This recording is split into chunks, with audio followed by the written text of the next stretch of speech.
اللہ تعالیٰ کا بہت زیادہ شکر اور احسان ہے کہ اللہ تعالیٰ نے ہمیں اپنے حبیب محمد رسول اللہ صلی اللہ علیہ وسلم کی ذات کا تذکرہ کرنے اور سننے کے لیے توفیق عطا فرمائی ہے۔ جیسے کہ آپ سب حضرات کے علم میں ہے کہ ہمارا یہ ٹاپک حقوق مصطفیٰ صلی اللہ علیہ وسلم کے عنوان سے ہے۔ اس میں ہم 2 حقوق پڑھ چکے ہیں۔ تیسرا حقوق یہ ہے آپ رسول اللہ صلی اللہ علیہ وسلم کا ادب کرنا۔ آپ محمد رسول اللہ صلی اللہ علیہ وسلم کے اس امت پر ہم پر کیا حقوق ہیں، ہماری کیا ذمہ داری ہے، اس کے بارے میں کل تفصیل سے بات ہو چکی تھی کہ ایک کا حق دوسرے کا فرض بن جاتا ہے۔ نبی کے جو حقوق ہیں وہ امت کے فرائض ہیں، تو امت کا فرض ہے، امت دعوت یعنی ہمارا فرض ہے آپ رسول اللہ صلی اللہ علیہ وسلم کا ادب کرنا۔ ادب کے بارے میں اللہ نے ارشاد فرمایا قرآن مجید میں، بسم اللہ الرحمن الرحیم، لتؤمنوا باللہ ورسولہ وتعزروہ وتوقروہ وتسبحوہ بکرۃ واصیلا، تاکہ تم لوگ اللہ پر اور اس کے رسول پر ایمان لاؤ اور ان کی مدد کرو۔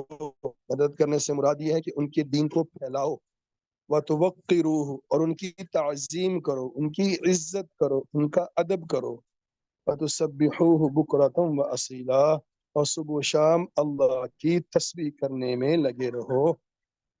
تو یہ اللہ تعالیٰ نے حکم دیا ہے قرآن کے اندر کہ رسول اللہ صلی اللہ علیہ وسلم کا ادب کیا جائے۔ اب ادب کے بارے میں سورہ حجرات آیت نمبر 2 ہے، جو اس پوری صورت میں اکثر مقامات پر ادب کا ہی تذکرہ کیا گیا ہے۔ اللہ تعالیٰ نے ارشاد فرمایا، یہ اس آیت کا پہلے پس منظر تھوڑا سا دیکھ لیں کہ رسول اللہ صلی اللہ علیہ وسلم کی صحبت میں کچھ صحابہ کرام بیٹھے ہوئے تھے اور کسی مسئلے پر ان کی بات ہو رہی تھی، کسی مسئلے پر گفتگو کر رہے تھے۔ نبی صلی اللہ علیہ وسلم کی بارگاہ میں صحابہ کرام آپس میں گفتگو کر رہے تھے، تو گفتگو کرتے کرتے ان کی آوازیں اونچی ہونا شروع ہو گئی، ان کی آوازیں بلند ہو گئیں اور اتنی بلند ہو گئیں کہ نبی صلی اللہ علیہ وسلم کی آواز سے ان کی آوازیں بلند ہو گئیں۔ جب یہ ہوا تو اللہ تعالیٰ نے یہ وحی نازل فرمائی، یا ایھا الذین آمنوا لا ترفعوا اصواتکم فوق صوت النبی، اے ایمان والو اپنی آوازوں کو نبی کی آواز سے اونچا نہ کرو۔ جہاں نبی مکرم صلی اللہ علیہ وسلم موجود ہوں وہاں اپنی آواز کو آہستہ رکھو، اپنی آواز کو اونچا نہ کرو۔ وَلَا تَجْهَرُوا لَهُ بِالْقَوْلِ كَجَهْرِ بَعْضِكُمْ لِبَعْضٍ اور جیسے تم آپس میں ایک دوسرے کو نام لے کر پکارتے ہو، او سعد، او عمر، او عبد الرحمن، جیسے آپس میں ایک دوسرے کو نام لے کر پکارتے ہو ایسے نبی کو نام لے کر نہ پکارو۔ اللہ نے فرمایا وَلَا تَجْهَرُوا لَهُ بِالْقَوْلِ كَجَهْرِ بَعْضِكُمْ لِبَعْضٍ جیسا کہ تم آپس میں ایک دوسرے کے ناموں کے ساتھ ان کو پکارتے ہو، مخاطب کرتے ہو، اور ایسے نبی کے سامنے ایسا نہ کرنا، ایسے زور سے گفتگو نہ کرنا، ایسے ایک دوسرے کو ایسے نہ کرنا، ان تحبط اعمالکم وانتم لا تشعرون ایسا نہ ہو کہ تمہارے اعمال ضائع کر دیے جائیں اور تمہیں پتہ بھی نہ چلے۔ اب ادب نہ ہوگا، اللہ نے فرمایا اگر ادب نہ کیا تو اعمال ضائع کر دیے جائیں گے۔ یہ دیکھیں نا ادب کی بات ہے، اپنی آوازوں کو نبی کی آواز سے پست رکھو۔ یہ آیت جب اللہ تعالیٰ ہم سب کو اپنے حبیب کے روضہ اقدس پہ لے جائے تو وہاں روضہ اقدس کے باہر یہ آیت لکھی ہوئی ہے، وہاں پہ یا ایھا الذین آمنوا لا ترفعوا اصواتکم فوق صوت النبی، کہ یہاں نبی موجود ہیں تو یہاں درود و سلام پڑھا جائے تو وہ بھی ادب کے ساتھ آہستہ آواز میں پڑھا جائے۔ اس بات سے یہ عقیدہ بھی سامنے آ جاتا ہے کہ آپ رسول اللہ صلی اللہ علیہ وسلم اپنی قبر مبارک میں حیات ہے اور ہمارے درود کو سنتے ہیں، تو ان کی بارگاہ میں اپنی آواز کو اونچا نہ کیا جائے، آواز کو نیچے رکھا جائے اور زور سے نہ بولا جائے۔ جیسے آپس میں زور سے گفتگو کرتے ہیں، زور زور سے بولتے ہیں، یہ بے ادبی نہ کی جائے۔ اگر ایسی بے ادبی آ گئی تو اللہ فرما رہے ہیں ان تحبط اعمالکم، تمہارے اعمال ضائع کر دیے جائیں گے۔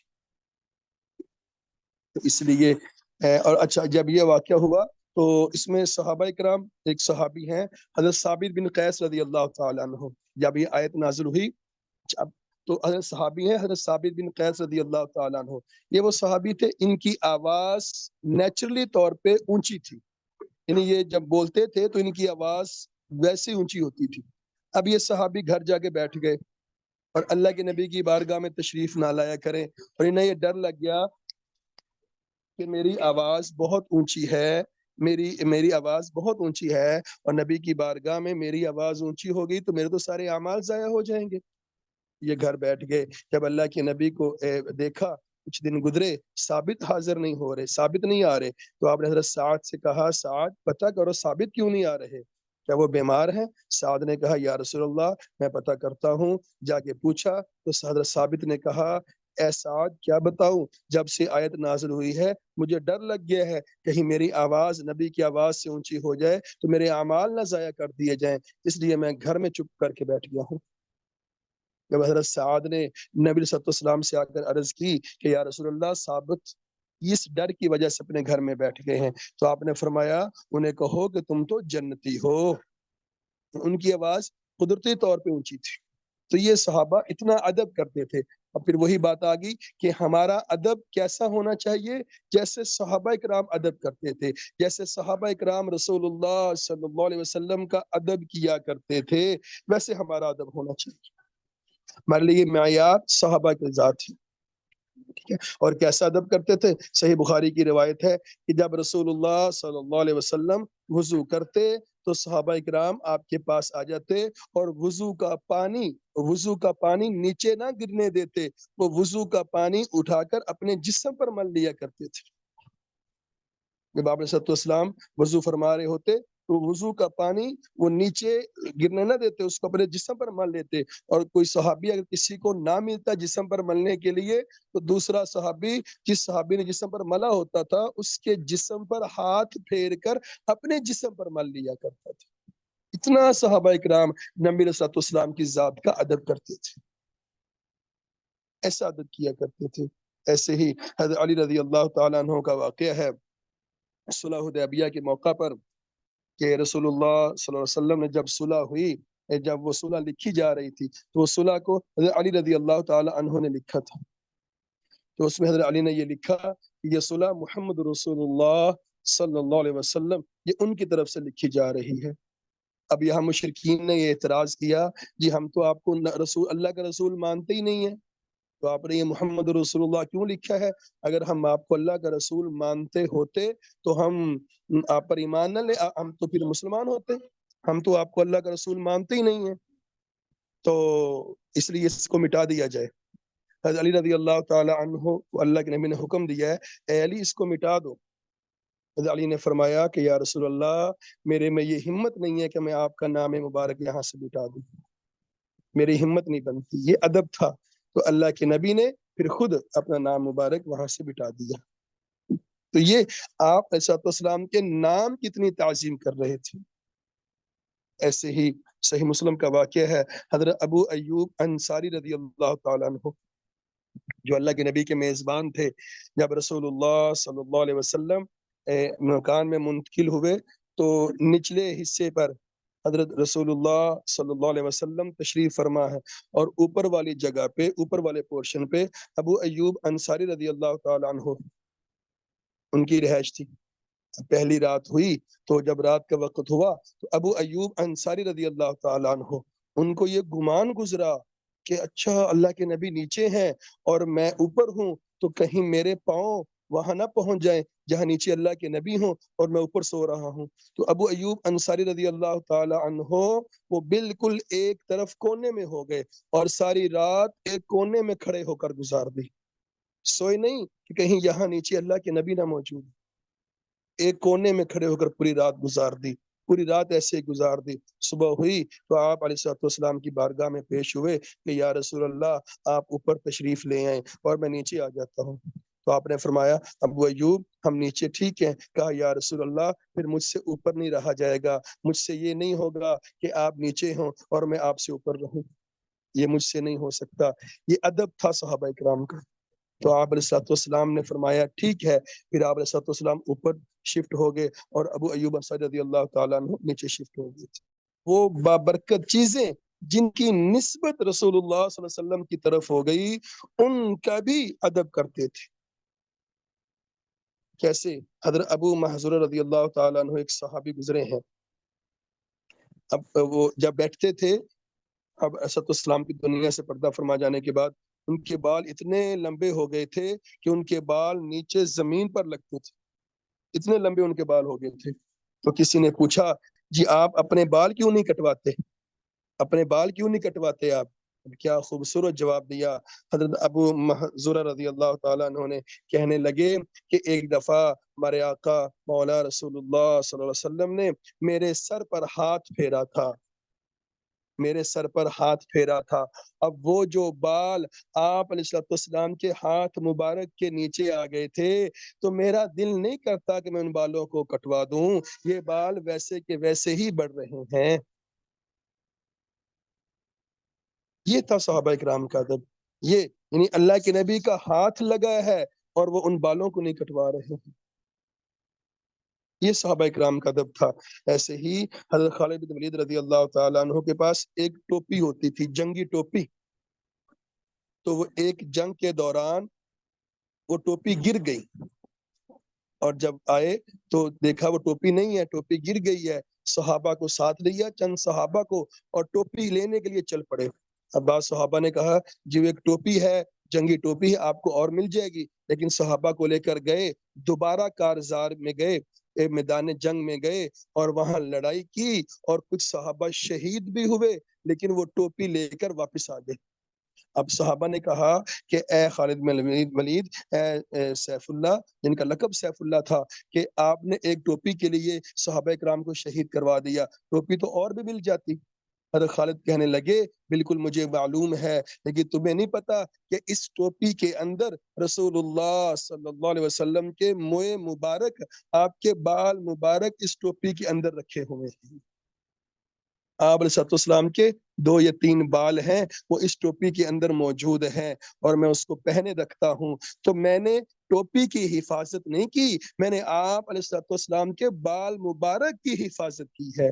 کہیں وہ آپ علیہ السلام کے بال مبارک، وہ منہ مبارک کسی اور کافروں کے پاس نہ چلے جائیں، کہیں وہ اس کی بے ادبی نہ کریں. تو یہ آپ علیہ السلام کے منہ مبارک کی حفاظت کرنے کے لیے ایسا ادب تھا کہ اس کی حفاظت کے لیے صحابہ کرام شہید. یہ صحابہ کرام کا ادب تھا. حضرت عمر رضی اللہ تعالیٰ عنہ کا زمانہ خلافت ہے.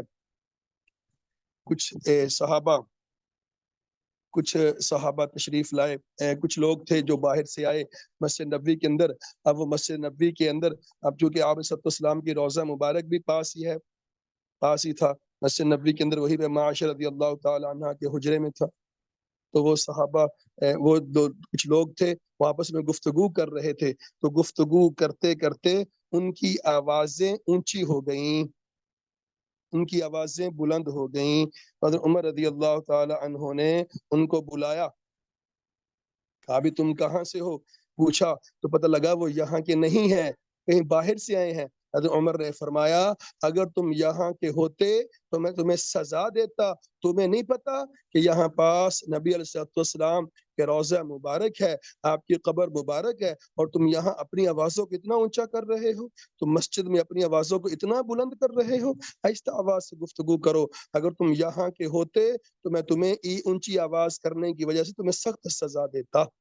ایسے ہی حضرت عبداللہ بن عمر رضی اللہ تعالیٰ عنہ جب آپ علیہ السلام دنیا سے پردہ فرما گئے تو آپ علیہ السلام کے ممبر کے قریب بیٹھ کر وہ ممبر کو چوما کرتے تھے، جس پر آپ علیہ السلام بیٹھ کر خطبہ دیا کرتے تھے، اس ممبر کو چوما کرتے تھے.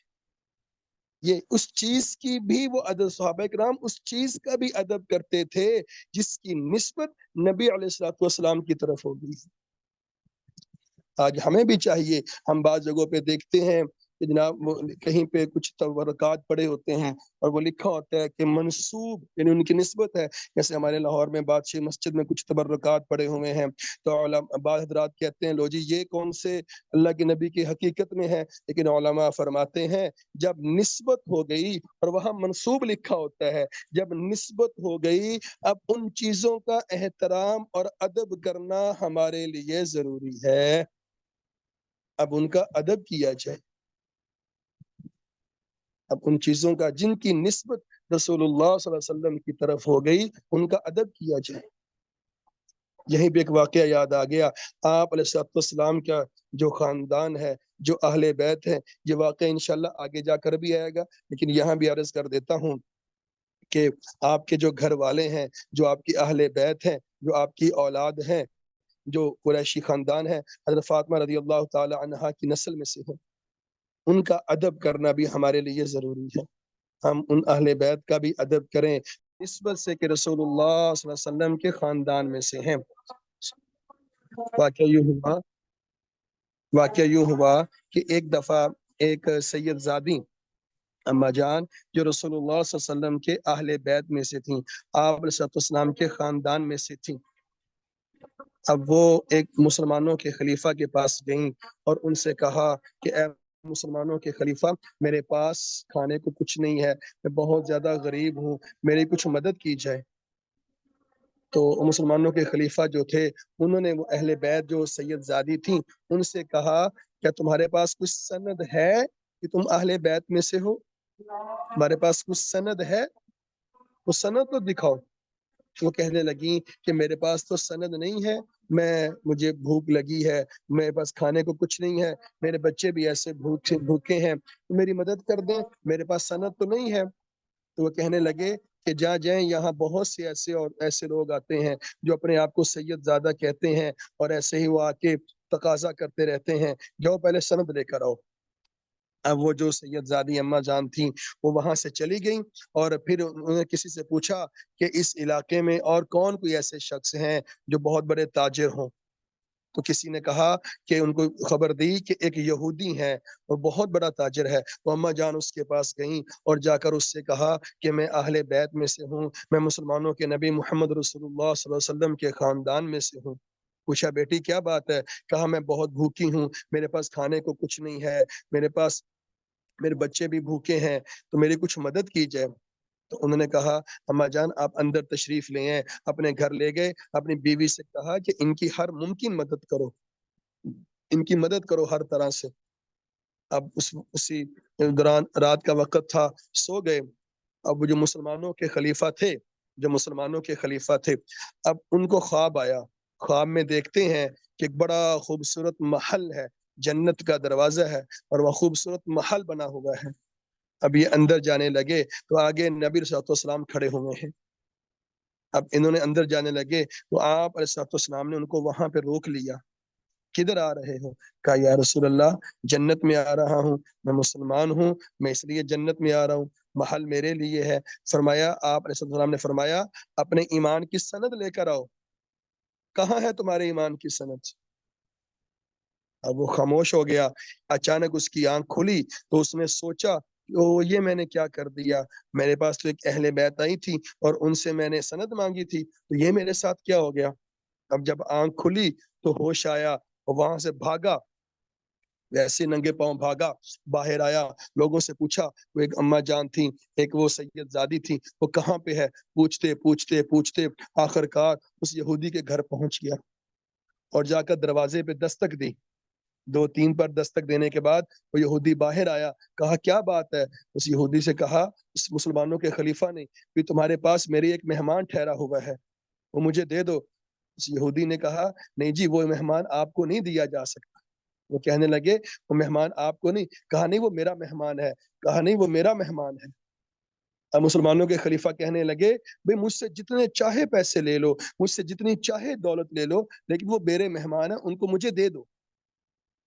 تو وہ کہنے لگے کہ اے مسلمانوں کے خلیفہ جب تم نے خواب دیکھا تھا تو جہاں تم کو دھتکارا جا رہا تھا وہیں پہ ایک طرف میں بھی کھڑا ہوا تھا، جو خواب تم نے دیکھا ہے وہ خواب میں نے بھی دیکھا ہے، تم نے دیکھ لیا ہے، میں نے بن دیکھے سودا کیا ہے، اور بن دیکھے میں نے ان کو مہمان بنایا ہے، اب دیکھ چکا ہوں، اب میں وہ مہمان تمہیں نہیں دوں گا، میں اور میرے سارے گھر والے مسلمان ہو چکے ہیں۔ تو یہ وہ ادب کرنے کی، وہ نبی صلی اللہ علیہ وسلم کے گھرانے کا ادب کرنے کی یہ برکت انہیں ملی کہ سارے گھر والے مسلمان ہو گئے۔ ایسے ہی امام مالک رحمۃ اللہ علیہ جب مدینے میں تشریف فرما ہوتے تھے تو وہ جب وہاں درس دیا کرتے تھے تو رسول اللہ صلی اللہ علیہ وسلم کے روضہ مبارک کے سامنے بیٹھ کر درس دیا کرتے تھے، اور جب انہیں تقاضا پیش آتا حاجت کے لیے جاتے تو مدینہ سے 3 میل باہر، مدینہ سے 3 میل باہر جا کر حاجت کیا کرتے تھے قضاء حاجت کے لیے، اور کہتے تھے کہ اس لیے رسول اللہ صلی اللہ علیہ وسلم مدینہ سے 3 میل کے اندر پیدل چلے ہیں، اس کے باہر آپ اپنے گھوڑے پہ سوار ہو کر گئے ہیں، 3 میل آپ مدینے کے اندر پیدل چلے ہیں، اب مجھے ڈر لگتا ہے کہیں میں وہاں پخانہ نہ کر دوں جہاں اللہ کے نبی کے پاؤں مبارک لگے ہوئے ہیں۔ مولانا قاسم نوتوی رحمۃ اللہ علیہ غالباً ان کا واقعہ ہے، جب حج عمرہ کرنے جاتے، اب جب مدینہ منورہ تشریف لے جاتے تو 3 میل پیچھے سے ہی اپنی سواری سے نیچے اتر جاتے اور اپنے جوتے اٹھا کر اپنی بغل میں دبا لیتے اور پیدل چل پڑتے۔ لوگوں نے پوچھا تو کہا کہ نبی صلی اللہ علیہ وسلم 3 میل مدینے کے اندر پیدل چلتے رہے ہیں، اور مجھے یہ لگتا ہے کہیں ایسا نہ ہو کہ وہاں جو اللہ کے نبی بغیر جوتوں کے وہاں پہ چلے ہوں اور میرے وہاں جوتے لگ جائیں۔ یہ ادب تھا ہمارے اسلاف کا، اور ادب سے کیا ملتا ہے؟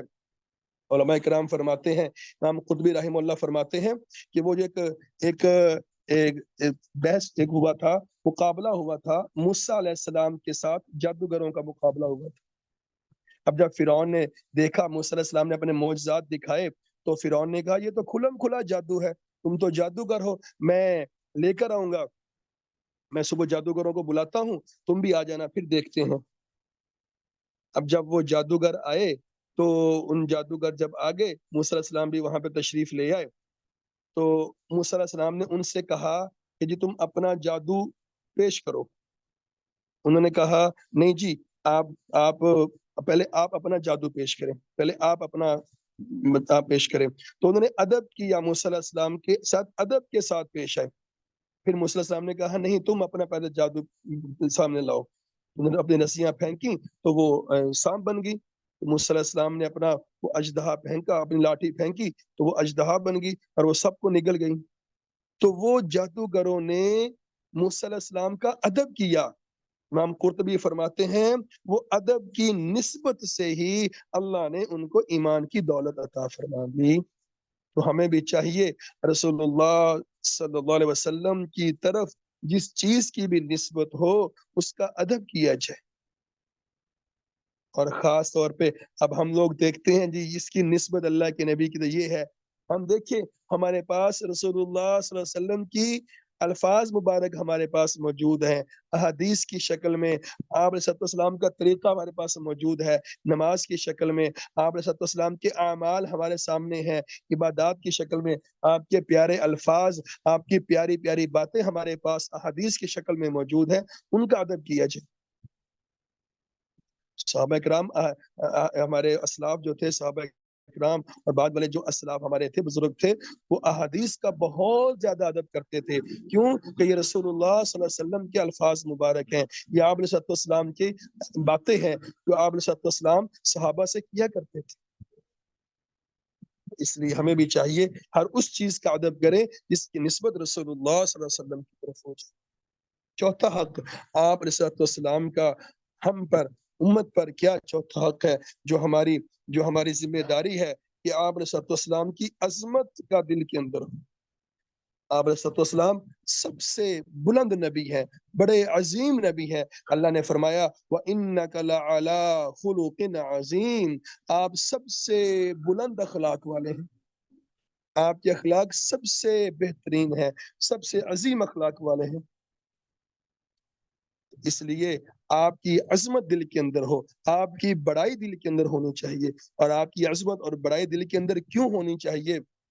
اس کی 6 وجوہات۔ نمبر 1، آپ شفاعت عظمیٰ، آپ علیہ السلام اس امت کی شفاعت کریں گے قیامت کے دن، جب کوئی کسی کو نہیں پہچانے گا، جب ہر کسی کو نفسی نفسی نفسی نفسی کا عالم ہوگا، ہر کوئی اپنی نفس اپنی جان کی فکر میں لگا ہوگا، اس دوران رسول اللہ صلی اللہ علیہ وسلم اپنی امت کی فکر میں لگے ہوں گے اور کہہ رہے ہوں گے یا ربی امتی، یا ربی امتی، یا اللہ میری امت کو معاف فرما دے، یا اللہ میری امت کو معاف فرما دے۔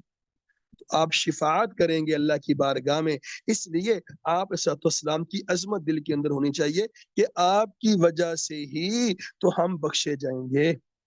اور آپ علیہ السلام نے فرمایا کوئی نبی جنت میں نہیں جائے گا جب تک میں جنت میں نہ چلا جاؤں، اور فرمایا کوئی امت جنت میں نہیں جائے گی جب تک میری امت جنت میں نہ چلی جائے۔ تو آپ علیہ السلام اس امت کی شفاعت کریں گے، اور ایسے ہی اللہ تعالیٰ نے آپ کو مقام محمود عطا کیا ہے۔ مقام محمود وہ سب سے بلند مقام ہے، جو اس لیے ہم نماز کے بعد اذان کے بعد دعا مانگتے ہیں نا، وَبَعَثْهُ مَقَامًا مَحْمُودًا، کہ آپ علیہ السلام کو مقام محمود پر مبعوث فرمائیں، سب سے بلند مقام ہے۔ اس لیے آپ علیہ السلام کی عظمت ہمارے دلوں کے اندر ہونی چاہیے۔ نمبر 2، آپ علیہ السلام کو اللہ تعالیٰ نے معراج کروائی ہے، معراج کا سفر، یہ معراج اللہ تعالیٰ سے ملاقات ہوئی ہے۔ کل ایک گفتگو میں ایک بات آ گئی تھی، میں وہ معذرت چاہتا ہوں، وہ غلط ہو گیا تھا، کہیں سے سنا ہوا تھا۔ ایک روایت تھی کہ آپ علیہ السلام کو نماز اور روزوں کا تحفہ دیا گیا، میں نے اس کی تحقیق کی تو آپ علیہ السلام کو اس میں 3 تحفے دیے گئے تھے۔ ایک 5 نمازیں دی گئی تھیں، سورۃ البقرہ کی آخری 2 آیات، اور ایک ان اللہ لا یغفر ان یشرک بہ ویغفر ما دون ذلک لمن یشاء، اللہ نے فرمایا کہ اے نبی آپ کی امت میں جو مشرک ہوں گے ان کو معاف نہیں کیا جائے گا، اس کے سوا باقی سب کو معاف کر دیا جائے گا۔ تو یہ 3 تحفے نبی صلی اللہ علیہ وسلم کو معراج کے موقع پر دیے گئے تھے، اس میں رمضان، اس میں روزوں کا ذکر نہیں ہے جی۔ تو آپ علیہ السلام کو معراج کروائی گئی۔ اب معراج اتنا بلند، اب ہر نبی کی موسیٰ علیہ السلام کی معراج وہ کوہ طور پہ جایا کرتے تھے، ٹھیک ہے، ایسے ہی مختلف نبیوں کی مختلف معراج۔ آپ رسول اللہ صلی اللہ علیہ وسلم کی معراج کیا تھی کہ آپ اللہ سے ہم کلام ہوئے ہیں، اللہ سے گفتگو ہوئی ہے، اور جمہور صحابہ کرام کا موقف ہے کہ آپ علیہ السلام نے اللہ تعالیٰ کو دیکھا ہے۔ تو یہ اور کسی نبی کے یہ نہیں ہوا ہے، یہ سب سے بہترین جو معراج ہے ہمارے آقا و مولا نبی مکرم صلی اللہ علیہ وسلم کی معراج، کہ آپ اللہ سے اتنے قریب ہو گئے، ثم دنا فتدلی فکان قاب قوسین او ادنی، اس سے بھی قریب ہو گئے۔ اس لیے آپ علیہ السلام کی عظمت ہمارے دلوں کے اندر ہونی چاہیے۔ اور تیسرا، آپ علیہ السلام تمام نبیوں کے امام ہیں، یہ آپ کو اعزاز دیا گیا۔ جس رات معراج ہوئی اللہ تعالیٰ آپ کو مسجد حرام سے مسجد اقصیٰ تک لے گئے۔ اب مسجد اقصیٰ میں آپ علیہ السلام نے وہاں پہ تمام نبیوں کی جماعت کروائی تھی،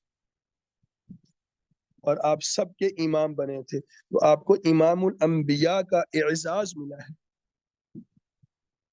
امام الانبیاء کا اعزاز، جتنی باقی نبیوں کی تعظیم ہے ان سب سے بڑھ کر تعظیم کہ امام کی تعظیم مقتدی سے زیادہ ہوتی ہے، مقتدیوں سے زیادہ اس عظمت اور تعظیم امام کی ہوتی ہے۔ تو آپ علیہ السلام اب مقتدی امام، انبیاء کرام مقتدی تھے، آپ علیہ السلام ان کے امام تھے، ان کی تعظیم سب سے بڑھ کر کیجیے۔ اس لیے بھی آپ علیہ السلام کی عظمت ہمارے دلوں کے اندر ہونی چاہیے۔ پھر اللہ تعالیٰ نے آپ کو ختم نبوت کا ٹائٹل دیا ہے، اللہ نے فرمایا ما کان محمد ابا احد من رجالکم ولکن رسول اللہ وخاتم النبیین، کہ محمد صلی اللہ علیہ وسلم تمہارے مردوں میں سے کسی کے باپ نہیں، آپ اللہ کے رسول اور تمام نبیوں میں سب سے آخری نبی ہیں۔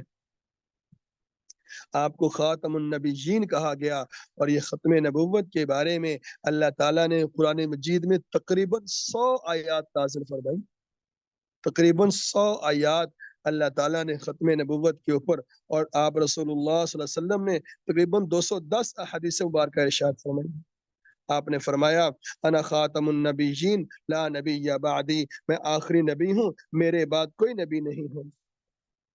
تو یہ ہمارا عقیدہ ہے، جس طرح ہم یہ مانتے ہیں کہ اللہ تعالیٰ ہے اور اللہ تعالیٰ ایک ہے، اللہ تعالیٰ ہے اور ایک ہے، ایسے ہی ہمارا یہ بھی عقیدہ ہے کہ محمد الرسول اللہ اللہ تعالیٰ کے نبی و رسول ہیں اور آخری نبی و رسول ہیں۔ آپ کے بعد کسی کو نبوت نہیں دی جائے گی۔ یہاں میں ایک اضافی بات کر دوں کہ عام طور پہ ہم بچوں کو یہ تعریف یاد کرواتے ہیں ختم نبوت کی کہ حضرت محمد رسول اللہ اللہ تعالیٰ کے آخری نبی ہیں، آپ کے بعد کوئی نبی نہیں آئے گا۔ یہ بالکل ٹھیک تعریف ہے، بالکل صحیح ہے، لیکن یہاں منکرین ختم نبوت کچھ اعتراض کرتے ہیں۔ جب ہم یہ کہتے ہیں نا کہ آپ علیہ السلام کے بعد کوئی نبی نہیں آئے گا، تو آگے سے فوری اعتراض کرتے ہیں جی عیسیٰ علیہ السلام تو آئیں گے۔ اب یہ ہمارے ایک لاہور کے اندر ایک کالج ہے، تو وہاں پہ یہ اعتراض ہوا۔ اب استاد نے پوچھا بچوں سے، ہاں بتائیں جی ختم نبوت کی تعریف کیا ہے؟ تو بچوں نے یہی سنائی کہ محمد رسول اللہ اللہ تعالیٰ کے آخری نبی ہیں، ان کے بعد کوئی نبی نہیں آئے گا۔ اچھا جی کیا عیسیٰ علیہ السلام نہیں آئیں گے؟ اب طلبہ خاموش، جی آئیں گے، تو کیا وہ نبی نہیں ہوں گے؟ خاموش، جی وہ تو امتی کی حیثیت سے آئیں گے۔ بعض طلبہ نے جواب دیا جی وہ امتی کی حیثیت سے آئیں گے۔ پھر آگے اس نے اعتراض کیا کہ ان کے پاس نبوت نہیں ہوگی۔ اب یہاں پہ پھر وہ طلبہ کوئی کہہ رہے نبوت ہوگی، کوئی کہہ رہا نہیں ہوگی۔ اچھا اگر وہ نبی بھی ہوں گے اور امتی بھی ہوں گے تو یہ کیسے ہو سکتا ہے کہ ایک شخص نبی بھی اور امتی بھی ہو؟ تو اس نے اس طرح کے مختلف قسم کے اعتراض کیے، اور اعتراض کر کے اس نے 1-2 مہینوں میں اس استاد نے لاہور کے یونیورسٹی کے اندر اس استاد نے 1-2 طالب علموں کو اسلام سے پھیر کر مرتد بنا کر زندیق بنا دیا اور ان کو کفر میں لے گیا ان اعتراضات کی بنیاد۔ تو اب کچھ ان کا جواب سن لیں۔ عیسیٰ علیہ السلام تشریف لائیں گے، وہ نبی ہوں گے، نبی نبوت دے کر واپس نہیں لی جاتی، لیکن وہ اپنی نبوت کی آگے دعوت نہیں دیں گے، نبوت کی دعوت نہیں دیں گے۔ اب وہ امتی کی حیثیت سے ہوں گے۔ ایک انسان کی ایک سے زیادہ نسبتیں ہو سکتی ہیں، میری نسبت جب میری اولاد کی طرف ہوگی تو میں ان کا باپ ہوں، جب میری نسبت میرے والدین کی طرف ہوگی تو میں ان کی اولاد ہوں۔ ایک ہی بندہ ایک وقت میں باپ بھی ہے اور بیٹا بھی ہے، ماں بھی ہے اور بیٹی بھی ہے۔ نسبت کے بدلنے سے وہ اس کا عہدہ بدل جاتا ہے، اس کا نام بدل جاتا ہے۔ تو عیسیٰ علیہ السلام کی نسبت جب ان کی امت کی طرف ہوتی تھی تو اپنی امت کے لیے نبی تھے، لیکن اب ان کی نسبت محمد رسول اللہ کی طرف ہوگی تو اب وہ اس امت میں وہ امتی کی حیثیت سے ہوں گے، ان سے نبوت کا وہ ٹائٹل واپس نہیں لیا جائے گا۔ اس کی ایک مثال ہم عقلی دلیل یہ سمجھ لیں کہ چائنا کے وزیر اعظم ہیں، اب وہ چائنا کے وزیر اعظم پاکستان کے اندر آ جائیں اور وہ یہاں آ کر یہ کہیں کہ جناب یہ حکم امپلیمنٹ کیا جائے، تو چائنا کے وزیر اعظم کا حکم یہاں پہ امپلیمنٹ نہیں ہوگا۔ وہ وزیر اعظم تو ہوگا لیکن ہم کہیں گے کہ جناب آپ وزیر اعظم اپنے علاقے کے ہیں، اپنے حدود کے ہیں، آپ کا حکم یہاں نہیں چل سکتا۔ وزیر اعظم تو ہوں گے لیکن اپنے علاقے، اپنے زمانے، اپنی حدود کے لیے۔ عیسیٰ علیہ السلام نبی تھے اور ابھی بھی نبی ہوں گے، لیکن ان کی نبوت ان کے زمانے کے لیے تھی۔ اب اس امت میں آئیں گے تو امتی کی حیثیت سے آئیں گے۔ اب یہ کچھ ایسا کچھ تعریف ہے، پھر ہم نے اپنے بچوں کو یہ جامع تعریف یاد کرواتے ہیں کہ حضرت محمد رسول اللہ صلی اللہ علیہ وسلم اللہ تعالیٰ کے آخری نبی ہیں، آپ کے بعد کسی کو نبوت نہیں دی جائے گی۔ اب یہاں کوئی اعتراض نہیں کر سکتا کیونکہ عیسیٰ علیہ السلام کو نبوت پہلے مل چکی ہے۔ ایسے ہی آپ علیہ السلام کے بعد کوئی نبی پیدا نہیں ہوگا۔ عیسیٰ علیہ السلام زندہ آسمان سے اتارے جائیں گے۔ یا اگر اس کو اور آسان کرنا چاہیں، جو ہمارے بچوں کو یاد ہوتی ہے جو تعریف، اسی میں ایک لفظ کا اضافہ کر لیں کہ حضرت محمد رسول اللہ صلی اللہ علیہ وسلم اللہ تعالیٰ کے آخری نبی ہیں، ان کے بعد کوئی نیا نبی نہیں آئے گا، ان کے بعد کوئی نیا نبی نہیں آئے گا۔ اس کا اضافہ کر لیں انشاءاللہ، پھر کسی قسم کا اعتراض نہیں ہوگا۔ تو یہ ختم نبوت کا ٹائٹل آپ علیہ الصلوۃ والسلام کو دیا گیا، اس لیے آپ علیہ الصلوۃ والسلام کی عظمت ہمارے دل کے اندر ہونی چاہیے۔ پھر جنت میں آپ کو کوثر، حوض کوثر عطا کیا جائے گا۔ اللہ نے فرمایا انا اعطیناک الکوثر، بے شک ہم نے آپ کو کوثر عطا کی ہے، حوض جہاں سے جنتیوں کو پانی پلایا جائے گا۔ بہت سے حوض ہوں گے، لیکن جو سب سے بڑا حوض ہوگا اس کا نام حوض کوثر ہے، اور وہ رسول اللہ صلی اللہ علیہ وسلم کو عطا فرمایا، وہ سب سے بلند نبی کے لیے ہے۔ اور وہ کن کے لیے؟ اللہ نے فرمایا انا اعطیناک الکوثر، ہم نے آپ کو کوثر عطا کیا ہے۔ اور ایک اور چیز کہ آپ علیہ السلام کو پر اللہ تعالیٰ نے اپنا کلام، کلام اللہ قرآن مجید نازل فرمایا ہے، اس لیے آپ علیہ السلام کی عظمت ہمارے دل کے اندر ہونی چاہیے کہ سب سے بلند کتاب، سب سے عظمت والی کتاب، سب سے عظیم فرشتے جبرائیل علیہ السلام، سب سے مقدس مہینے رمضان کے اندر، اور سب سے مقدس نبی محمد رسول اللہ صلی اللہ علیہ وسلم پر نہ لے کر نازل ہوئے۔ تو اس لیے آپ علیہ السلام کی عظمت ہمارے دل کے اندر ہونی چاہیے کہ وہ اللہ تعالیٰ نے آپ پر قرآن مجید اپنا آخری کلام نازل فرمایا ہے۔ اب اس لیے ہم سب کے لیے لازمی ہے کہ آپ علیہ السلام کی عظمت ہمارے دل کے اندر ہو، آپ کی بڑائی، اور آپ عظیم نبی ہیں، اس چیز کا دل کے اندر تصدیق ہونی چاہیے، دل سے اس کو ماننا چاہیے۔ اللہ تعالیٰ سے دعا ہے جو کچھ کہا سنا گیا ہے اللہ تعالیٰ ہم سب کو اس پر عمل کرنے کی توفیق عطا فرمائے۔ اللہ تعالیٰ ہم سب کو آپ رسول اللہ صلی اللہ علیہ وسلم کی عظمت کرنے کی توفیق عطا فرمائے۔ اللہ تعالیٰ ہم سب کو آپ رسول اللہ صلی اللہ علیہ وسلم کا ادب کرنے کی، اور ویسا ادب کرنے کی جیسے صحابہ کرام ادب کرتے تھے، ویسا ادب کرنے کی توفیق عطا فرمائے۔ وآخر دعوانا ان الحمد للہ رب العالمین۔